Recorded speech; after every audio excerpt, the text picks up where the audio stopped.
નમસ્કાર વિદ્યાર્થી મિત્રો, આની પહેલાંના વિડીયોમાં આપણે માનવ સંસાધન અંગેની છે એ વાત કરતા હતા અને આજના આ વિડીયો લેક્ચરમાં પણ આપણે માનવ સંસાધન અંગેની છે માહિતી મેળવવાની છે. તો આની પહેલાંના વિડીયો લેક્ચરમાં આપણે છે જન્મદર વિશેની વાત છે કરેલી હતી કે જન્મદર એટલે શું. તો એમાં આપણે એક ચોક્કસ વ્યાખ્યા આપણને પાઠ્યપુસ્તકમાં આપેલી હતી.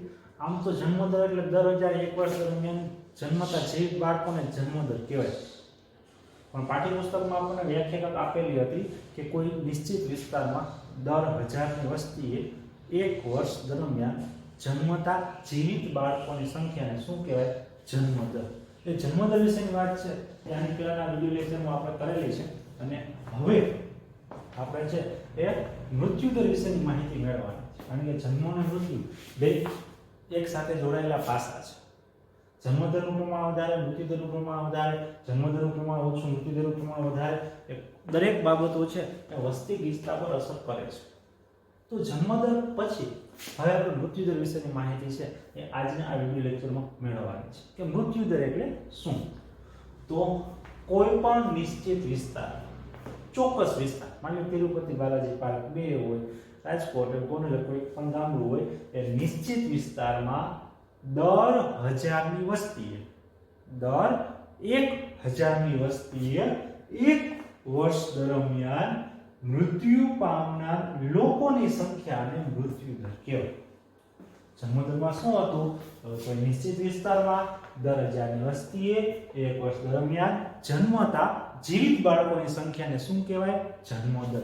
જ્યારે મૃત્યુદરમાં શું છે? કોઈ પણ નિશ્ચિત વિસ્તારમાં દર 1000ની વસ્તીએ 1 વર્ષ દરમિયાન મૃત્યુ પામનાર લોકોની સંખ્યાને શું કહેવાય? મૃત્યુદર. આટલો બંને વ્યાખ્યામાં છે એ તફાવત છે, એટલે આપણે ખાસ યાદ રાખશું કે જન્મદર એટલે શું, મૃત્યુદર એટલે શું.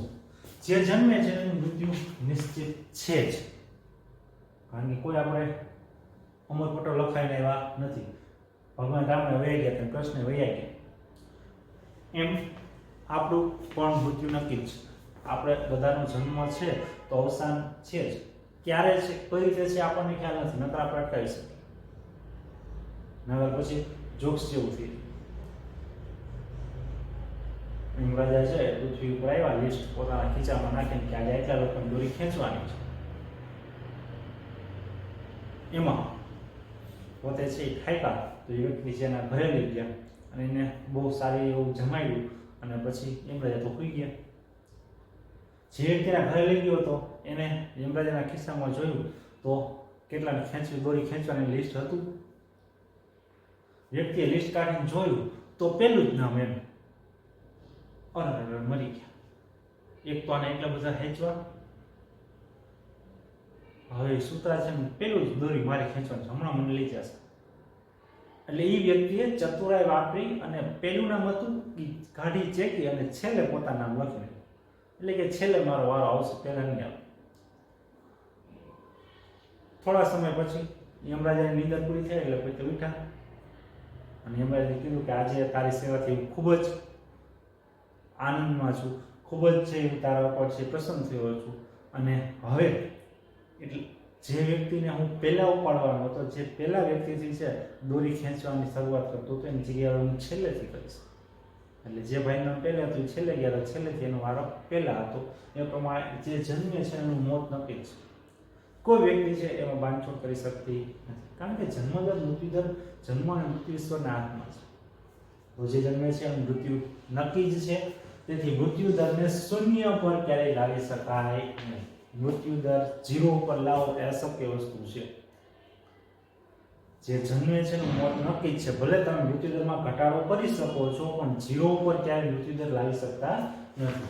છતાં સંશોધનો, તબીબી સારવાર, દવાઓ, રસીકરણ, રોગ નિયંત્રણ, અદ્યતન ટેકનોલોજી મૃત્યુદર નીચો લાવી શકાય છે. આ બધી સુવિધાઓથી આપણે મૃત્યુદરને ઘટાડી શકીએ છીએ, બાકી ક્યારેય છે મૃત્યુદરને આપણે 0 પર છે લાવી શકતા નથી, કારણ કે વર્તમાન સમયમાં આપણી પાસે સુવિધાઓ છે. એ સુવિધાઓના કારણે આપણે છે મૃત્યુદરમાં ઘટાડો કરી શકીએ છીએ, બાકી મૃત્યુદર છે ક્યારેય 0 પર આવતું નથી.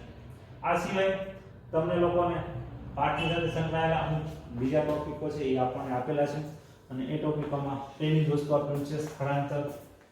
આના વિશેની વાત આપણે હમણાં જ કરી ગયા. આજ પાઠમાં આપણે જોઈ ગયા સ્થળ બદલાવું એને સ્થળાંતર કહેવાય. માનવ વસ્તી એક જગ્યાએથી બીજી જગ્યાએ રહેવા માટે જઈને શું કહેવાય? સ્થળાંતર. સ્થળ પ્લસ અંતર, આવું મેં ત્યારે કીધું. માનવ વસ્તી એક સ્થળેથી બીજા સ્થળે રહેઠાણ બદલી કરે તેને સ્થળાંતર કહેવાય છે. માનવ વસ્તી એક જગ્યાએ બીજી જગ્યાએ રહેવા માટે જઈને શું કહેવાય? તો કે સ્થળાંતર તરીકે ઓળખવામાં આવે છે. પોતાની આજીવિકા અને વિકાસ માટે માણસને વિવિધ પ્રવૃત્તિ કરવી પડે છે, તો જ આપણે માણસ કહેવાય. નકર તો આપણે પ્રાણીમાં કંઈ ફેર નહીં. પ્રાણીનું પેટ ભરે છે, આપણે પેટ ભરીએ છીએ, પણ એ લોકો છે આજનું થઈ જાય કાલની ચિંતા કરતા નથી, ઓછી કરે છે. અને આપણે ભવિષ્યનું વિચારીએ છીએ, કારણ કે આપણે એક સામાજિક પ્રાણી છીએ, જેમાંથી સામાજિક અને સાંસ્કૃતિક આવશ્યકતાઓ જન્મે છે. સામાજિક જરૂરિયાતો, સાંસ્કૃતિક જરૂરિયાતો છે એ ઊભી થાય છે. એટલે માનવી પોતાને અનુકૂળ સ્થળની પસંદગી કરી વસવાટ કરે છે અને સમયે સમયે પરિવર્તન પણ કરતો રહે છે. પોતાને અનુકૂળ સ્થળ છે પસંદ કરીને માણસ એક જગ્યાએ બીજી જગ્યાએ રહેવા માટે જાય છે. આને શું કહેવાય? સ્થળાંતર. જેમ કે શિક્ષણ માટે સ્થળાંતર કરે છે. માતા પિતા પોતાના સંતાનોને સારું શિક્ષણ આપવા માટે એક જગ્યાએથી બીજી જગ્યાએ છે સ્થળ બદલી કરે છે. વેપાર કરવા માટે ઘણા લોકો છે એક જગ્યાએ બીજી જગ્યાએ જાય છે. ઉદ્યોગ ધંધા માટે, રોજગારી મેળવવા માટે, વહીવટી જેવા કારણોસર ગ્રામ્ય વસ્તી શહેર તરફ આકર્ષાય છે. આના કારણે ગામડાઓ ખાલી થતા જાય છે અને શહેરમાં જે વસ્તી વધતી જાય છે. શિક્ષણ માટે, સામાજિક કારણોસર, વહીવટી કારણોસર છે માનવ વસ્તી એક જગ્યાએ બીજી જગ્યાએ જાય છે. હાલમાં ગુજરાતમાં 62% વસ્તી ગ્રામ્ય વિસ્તારમાં અને 38% વસ્તી છે શહેરી વિસ્તારમાં વસવાટ કરે છે. આ અંક ખાસ યાદ રાખજો. 62% માનવ વસ્તી ક્યાં છે? તો કે ગામડામાં, અને 38% માનવ વસ્તી ક્યાં જોવા મળે છે? શહેરમાં છે જોવા મળે છે. તમે રહેતા હોય તે વિસ્તારમાંથી લોકો વિદેશમાં જે સ્થિર થયેલા હોય તો તે દેશોની યાદી બનાવો. કયા દેશમાં લોકો છે એ જાય છે વધારે. ગુજરાતમાં અન્ય રાજ્યોમાંથી આવીને સ્થિર થયેલા લોકોના રાજ્યોની પણ યાદી બનાવો. બીજા કયા કયા રાજ્યોમાંથી ગુજરાતમાં લોકો આવે છે આપણને ખબર છે. યુપી ને એમપી, બિહાર, આ બધા લોકો છે રાજસ્થાન બધી ગુજરાતમાં વસવાટ કરવા માટે આવે છે. ધંધા માટે લોકો છે અહીંયા આવે છે અને પછી અહીંયા સ્થિર થઈ જાય છે. આજે વર્તમાનની ઘણી બધી માહિતી છે એ છાપામાં આવેલી હતી. એમાં વર્તમાન સમયમાં અમેરિકન રાજનીતિ છે એ ખૂબ જ વધારે પડતી હાઇલાઇટમાં છે, કારણ કે જો બાઇડન છે એ હવે અમેરિકાના 46મા રાષ્ટ્રપતિ છે બનશે. ટ્રમ્પ છે એ પોતાનું પદ છે એ છોડે અને વ્હાઇટ હાઉસ ખાલી કરીને વયા જશે અને બાઇડન છે એના પછીના રાષ્ટ્રપ્રમુખ અમેરિકાના છે એ બનશે. અને ટૂંક સમયમાં જ અમેરિકાનું રાજકારણ છે એ ગરમાશે. હવે અમેરિકાના રાજકારણના કારણે ભારતીય લોકોને છે એ ફાયદો થાય કે નુકસાન એ જોયા જેવું છે. જે 20 જાન્યુઆરી છે આજના દિવસે બાઇડન છે લગભગ રાષ્ટ્રપ્રમુખની શપથવિધિ લેવાના છે અને ટ્રમ્પ છે વ્હાઇટ હાઉસ છોડવાના છે. જો કે બાઇડનની શપથવિધિમાં છે ટ્રમ્પ હાજર નહીં રહે એવી માહિતી ન્યૂઝપેપરમાં હતી. સાથે સાથે ખેલ જગતની માહિતી પણ આજે ખૂબ જ હાઇલાઇટમાં છે, કારણ કે ભારતે છે એ ઓસ્ટ્રેલિયામાં જ હરાવી અને ટેસ્ટ શ્રેણી છે પોતાના કબજે કરેલી છે. આઈસીસીના રેન્કિંગમાં ભારત છે એ ટેસ્ટમાં પ્રથમ ક્રમાંકે પહોંચી ગઈ છે. એના વિશેની માહિતી પણ આજના છાપાઓમાં છે હતી. આ પ્રમુખ ઘટનાઓ હતી. સાથે સાથે 26 જાન્યુઆરી ટૂંકા ગાળામાં આવે છે તો ખેડૂતો છે એ કેન્દ્રના જે કૃષિ કાયદા છે એના વિરોધમાં જે રેલી પણ કાઢવાના છે અને રાજ્યમાંથી ટ્રેક્ટરો લઈને રવાના થઈ ગયા છે. આવી માહિતી પણ છે વર્તમાનમાં આપણને મળે છે. તો આ બધી માહિતી છે એ વર્તમાનની છે. વર્તમાનની સાથે સાથે આપણે સામાજિક કારણો અને સામાજિક બનાવો છે એનાથી પણ માહિતગાર થવું જોઈએ.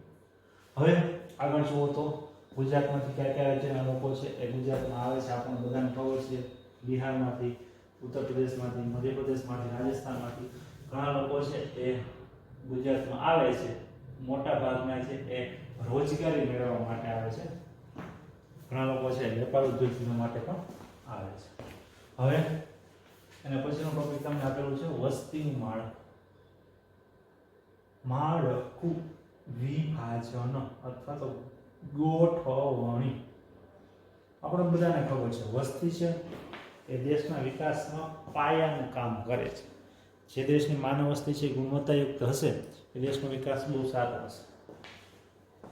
તો દેશની વસ્તીને અલગ અલગ ભાગમાં વિભાજન કરવામાં આવે છે, વહેંચવામાં આવે છે. આને કહેવાય વસ્તીનું માળખું. અમુક 0 થી 14 વર્ષમાં આવે, 15 થી 59 આવે, 60 ઉપર આવે. આ 3 ઉંમરના આધારે વિભાજન થાય.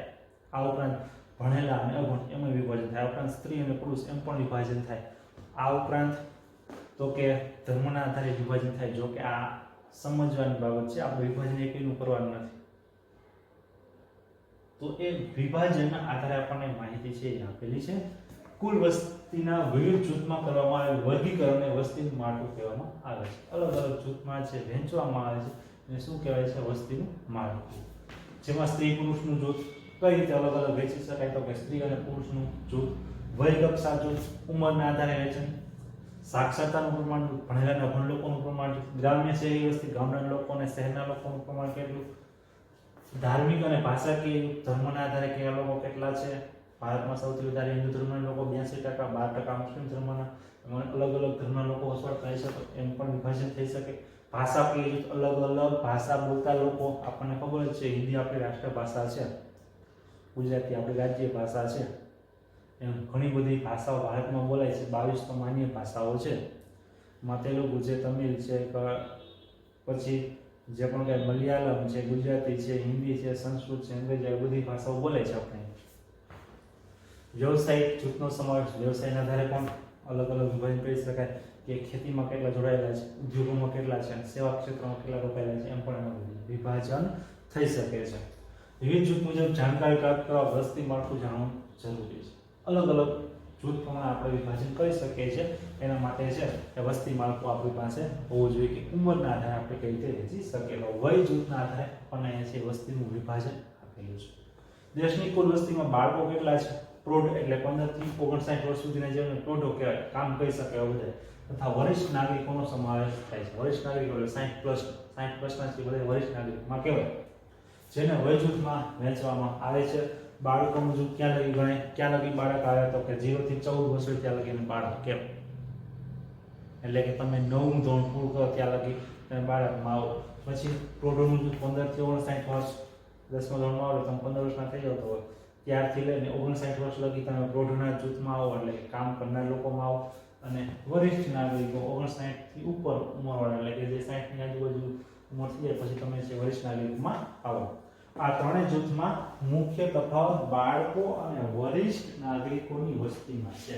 સૌથી વધારે તફાવત જોવા મળે છે તો શેમાં? તો કે બાળકો અને વરિષ્ઠ નાગરિકોના જૂથમાં સૌથી વધારે છે એ તફાવત જોવા મળે છે. કુલ વસ્તીના 3 થી 4% બાળકો હોય છે. સામાન્ય દરેક દેશની આ માહિતી આપણને આપેલી છે. 3 થી 4% બાળકો હોય છે, જ્યારે વરિષ્ઠ નાગરિકો 60% જેટલા છે. 3 થી 4% બાળકો અને 7% વરિષ્ઠ નાગરિકો, 10% થયું. બાકીના 90% કેવા છે? પ્રૌઢો છે, જે કામ કરનાર જૂથ છે.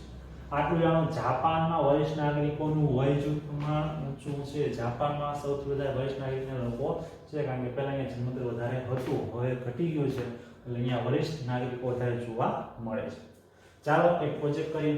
પ્રોજેક્ટમાં તમને આપેલું છે, તમે જે મોહલ્લા વિસ્તારમાં કે સોસાયટીમાં રહેતા હો તેમાંથી 10 પરિવારની વસ્તી ગણતરી કરી સંખ્યા મેળવો અને તેમને વય જૂથમાં વહેંચો. તમારું ઘર અને તમારી આજુબાજુના 9 કે 10 ઘર લઈ એનું વિભાજન કરવું કે બાળકો કેટલા છે, પ્રૌઢો કેટલા છે અને વરિષ્ઠ નાગરિકો કેટલા છે. તો બાળકો અને વરિષ્ઠ નાગરિકોનું જૂથ છે એમાં ઓછી સંખ્યા આવશે, પ્રૌઢોનું પ્રમાણ છે વધશે. પછી એમાં તમારો 5% ભણતો હોય પછી પ્રૌઢમાં આવે, પછી એને બાળકમાં સમાવેશ કરી શકાય નહીં. વિચાર. અમુક પ્રશ્ન તમને લોકોને છે નોલેજ માટે આપેલા છે, સામાન્ય જ્ઞાન માટે, કે ભારત વિસ્તારની દ્રષ્ટિએ દુનિયામાં 7મા ક્રમે છે. તો ભારતથી વિસ્તારમાં મોટા 6 દેશ ક્યાં? અને પેલા પાઠની શરૂઆત થઈ ત્યારે મેં તમને માહિતી આપેલી છે. ભારતમાં સૌથી 7મા ક્રમે ભારત છે. તો ભારતથી મોટા 6 દેશો છે. સૌથી મોટો રશિયા છે, બ્રાઝિલ છે, કેનેડા છે, અમેરિકા છે, ચીન છે, ઓસ્ટ્રેલિયા છે. આ બધા ભારતથી મોટા છે. ઓસ્ટ્રેલિયા ટાપુ છે, ખંડ છે, દેશ પણ છે, એટલે એવું ન કહેવાય ઓસ્ટ્રેલિયા તો ખંડ છે. ઓસ્ટ્રેલિયા છે ટાપુ છે. ગુજરાતમાં કયા પ્રાણીઓ અને પંખીઓની ગણતરી કરવામાં આવી? કયા પ્રાણીઓની ગણતરી થાય છે આપણને ખબર છે? સિંહ, વાઘ, પછી હેણોત્રો, હમણાં જ જેની ગણતરી થઈ, પક્ષીઓમાં મોર જેવા પક્ષીઓની ગણતરી થાય છે. ઉત્તર પ્રદેશ રાજ્યમાં શા માટે વસ્તી વધારે છે? પુષ્કળ પાણી, ખેતીલાયક જમીન અને ઉદ્યોગો ત્રણેય વસ્તુ અહીંયા છે એટલે વસ્તી વધારે છે. સિક્કિમ રાજ્યમાં શા માટે વસ્તી ઓછી છે? પર્વતીય વિસ્તાર, પ્રાથમિક સુવિધાઓનો અભાવ અને વધારે વરસાદના કારણે છે અહીંયા માનવ વસ્તી ઓછી છે. તમારી શેરી કે સોસાયટીમાં વધુ સભ્ય સંખ્યા અને ઓછી સભ્ય સંખ્યા ધરાવતા કુટુંબનું અવલોકન કરો. બંને પરિવારોમાં કઈ કઈ સગવડ અને અગવડ પડે છે તેની પણ નોંધ કરો. ફરીથી આપણો ટોપિક પાછા આપણે હતા એક જગ્યા પર આવી ગયા કે નાનું કુટુંબ, સુખી કુટુંબ, મોટું કુટુંબ, દુઃખી કુટુંબ એની માહિતી છે એ મેળવો. હવે પછીનો જે આપણે ટોપિક શીખવાનો છે એ ખાસ મહત્વનો છે સ્ત્રી પુરુષનું પ્રમાણ, જેને આપણે છે એ વય જૂથ તરીકે ઓળખીએ છીએ. જાતિ પ્રમાણનું એ સામાન્ય માહિતી જે વર્તમાન સમાજ માટે આવશ્યક છે એવો આ ટોપિક. સ્ત્રી પુરુષનું માળખું જેને જાતિ પ્રમાણે કહેવામાં આવે છે. જાતિ પ્રમાણ એટલે દર 1000 પુરુષોએ સ્ત્રીઓનું પ્રમાણ. 1000 પુરુષોએ સ્ત્રીઓનું પ્રમાણ કેટલું છે એને કહેવાય જાતિ પ્રમાણ. એટલે કે 1000 પુરુષોએ સ્ત્રીઓ કેટલી અને જાતિ પ્રમાણ, જેને જાતિ પ્રમાણ અથવા તો સેક્સ રેશિયો પણ કહેવામાં આવે છે. 1951 થી જાતિ પ્રમાણ ક્રમશઃ ઘટતું જાય છે. 1951 થી દર 1000 પુરુષોએ સ્ત્રીઓનું પ્રમાણ ઓછું થતું જાય છે. તો એ આપણા માટે એક અયોગ્ય બાબત છે કે જેના કારણે સામાજિક રીતે ખરાબ બનાવો વધતા જાય છે. શા માટે? આ જાતિ પ્રમાણ ઓછું થાય છે એટલા માટે. આઝાદી પહેલા ભારતમાં એટલું બધું જાતિ પ્રમાણ ઓછું નહોતું, પણ વર્તમાન સમયમાં છે જાતિ પ્રમાણ ઓછું થતું જાય છે. તો એ આટલું જાણવામાં તમને કોષ્ટક આપેલો છે કે કયા રાજ્યમાં જાતિ પ્રમાણ છે કેટલું જોવા મળે છે. તો જોઈએ આટલું જાણવામાં સરસ મજાની વિગત તમે લોકોને છે તે દર્શાવેલી છે. ભારતમાં જાતિ પ્રમાણ કેટલું અથવા તો ગુજરાતમાં જાતિ પ્રમાણ કેટલું જોવા મળે છે. 2011ની વસ્તી ગણતરી મુજબ સ્ત્રી અને પુરુષોનું પ્રમાણ કેટલું જોવા મળે છે? તો સૌપ્રથમ તમે લોકોને આપેલું છે ભારત દેશનું. ભારતમાં 1000 પુરુષો, સ્ત્રીઓ કેટલી છે? 940. ગુજરાત રાજ્યમાં 1000 પુરુષો 918 સ્ત્રીઓ છે. ઉત્તર પ્રદેશમાં 1000 પુરુષો 908 સ્ત્રીઓ છે. બિહારમાં 1000 પુરુષો 916 સ્ત્રીઓ છે. કેરળ બહુ આપણા માટે સારામાં સારી બાબત કે જ્યાં 1000 પુરુષો 1084 સ્ત્રીઓ છે. 28 રાજ્યમાં આ એક કેરળ છે અપવાદરૂપ રાજ્ય છે જ્યાં 1000 પુરુષો સ્ત્રીઓની સંખ્યા વધારે છે. કારણ તો કે અહીંયાના પુરુષો છે વિદેશમાં સ્થિત થયેલા છે નોકરી વેપાર ધંધા માટે, સ્ત્રીઓ અહીંયા જોબ કરે છે અથવા તો શિક્ષણનું સારું પ્રમાણ છે એટલા માટે કેરળમાં સ્ત્રીઓનું પ્રમાણ દર 1000 પુરુષો 1084 છે. પશ્ચિમ બંગાળ 1000 પુરુષો સ્ત્રીઓનું પ્રમાણ કેટલું? 947. હરિયાણામાં 1000 પુરુષો સ્ત્રીઓનું પ્રમાણ કેટલું છે? 887, બહુ ઓછો આંક. અસમમાં 1000 પુરુષો સ્ત્રીઓનું પ્રમાણ કેટલું છે? 904. આ રાજ્યોની માહિતી છે. હવે ગુજરાતમાં આવી છે રેડ એલર્ટ જિલ્લાઓ જાહેર કરવામાં આવ્યા છે 5 જિલ્લાઓ. અમરેલીમાં 2001માં દર 1000 પુરુષોએ 987 સ્ત્રીઓ હતી. અમરેલી જિલ્લાની વાત કરીએ છીએ. જે 2011માં 964 ચોંકાવનારી સંખ્યા મળી છે. 2001માં 987 હતી, 2011માં કેટલી થઈ ગઈ? 964.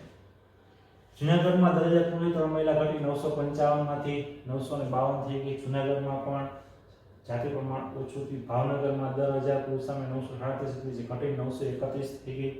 રાજકોટમાં 930 હતી, 10,000 પુરુષો 930 સ્ત્રીઓ હતી, જે ઘટી 924 નો આંક પ્રાપ્ત થયો છે.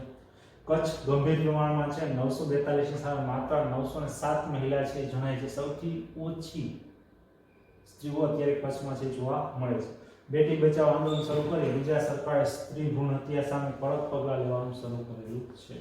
ભ્રૂણ હત્યા અત્યારની આ શિક્ષિત પેઢી જેમ જેમ આગળ વધતી જાય છે શિક્ષણનો ફાયદો પણ મળે છે અને ઘણા લોકો અયોગ્ય રીતે શિક્ષણનો ગેરલાભ પણ ઉઠાવે છે કે ગર્ભ પરીક્ષણ કરાવે અને જો બાળકી હોય તો ગર્ભમાં જ એ બાળકીને છે એ મારી નાખવામાં આવે છે. આને કહેવાય સ્ત્રી ભ્રૂણ હત્યા.